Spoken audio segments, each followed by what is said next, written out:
भारत ने किया कमाल।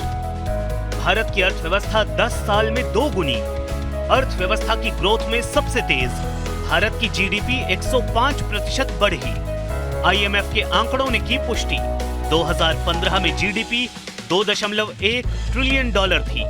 2025 में जीडीपी $4.3 ट्रिलियन। भारत ने कमाल कर दिया है और अब ये कमाल किया है अर्थव्यवस्था के क्षेत्र में। तमाम सवालों का जवाब इंटरनेशनल मॉनेटरी फंड यानी आईएमएफ ने ही दे दिया है और बताया है कि पिछले एक दशक में भारत की जीडीपी 105% बढ़ गई है। जो जीडीपी साल 2015 में $2.1 ट्रिलियन के करीब थी, वो 2025 में $4.3 ट्रिलियन हो गई है। अर्थव्यवस्था की ये ग्रोथ पूरी दुनिया में सबसे तेज है। इन डेटा के आधार पर आईएमएफ ने एक बड़ी खुशखबरी भी दी है। उसके अनुसार साल 2025 की तीसरी तिमाही तक अर्थव्यवस्था के मामले में भारत जापान को पीछे छोड़कर दुनिया की चौथी बड़ी अर्थव्यवस्था बनेगा। मौजूदा समय में जापान की जीडीपी $4.4 ट्रिलियन है।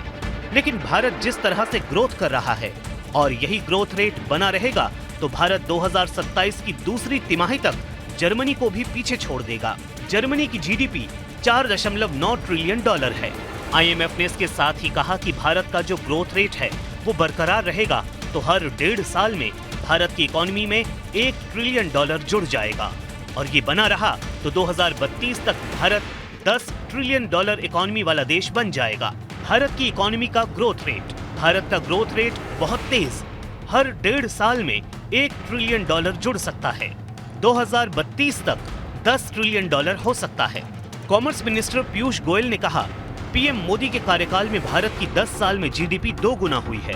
अब भारत दुनिया की तीसरी बड़ी इकोनॉमी बनने जा रहा है। भारत ने दुनिया के दूसरी प्रमुख अर्थव्यवस्थाओं को पीछे छोड़ते हुए चीन 76%, अमेरिका 66%, जर्मनी 44%, फ्रांस 38% और यूके 28% की तुलना में बेहतर प्रदर्शन किया है।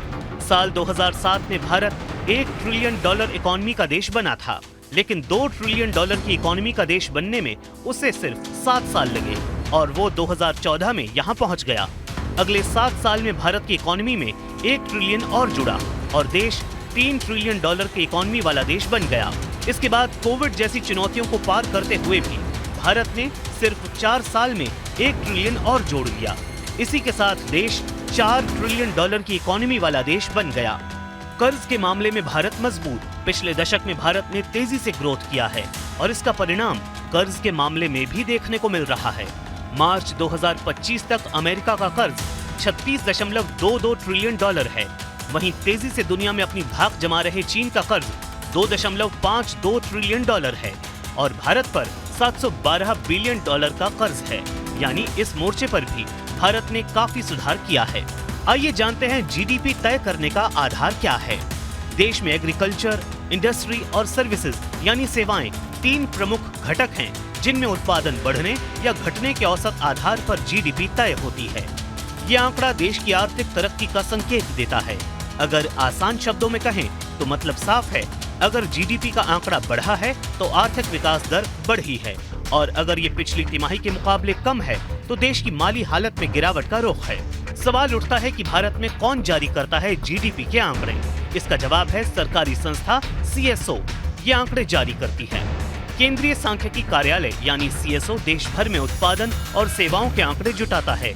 इस प्रक्रिया में कई सूचकांक शामिल होते हैं, जिनमें मुख्य रूप से औद्योगिक उत्पादन सूचकांक यानी आईआईपी और उपभोक्ता मूल्य सूचकांक यानी सीपीआई शामिल हैं।